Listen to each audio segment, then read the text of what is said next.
जय हिंद।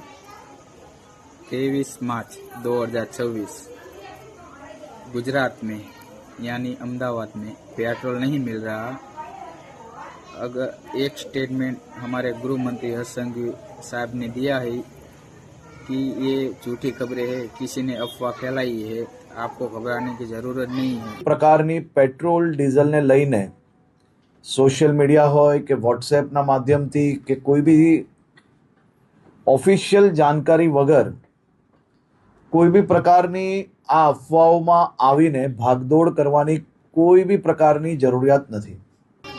ये बात सही है आपकी, तो पेट्रोल पंप वाले बंद क्यों कर दिया? कोई पेट्रोल नहीं दे रहा, इसका कारण क्या है? तो ये अफवाह है या सचमुच है ये पता नहीं चलता। अभी कहीं पेट्रोल पंप जाए तो मना कर रहे हैं पेट्रोल नहीं मिलेगा, पेट्रोल नहीं है। तो ये क्या कोई कारण हो सकता है या ये भाव बढ़ाने का कोई तरीका है?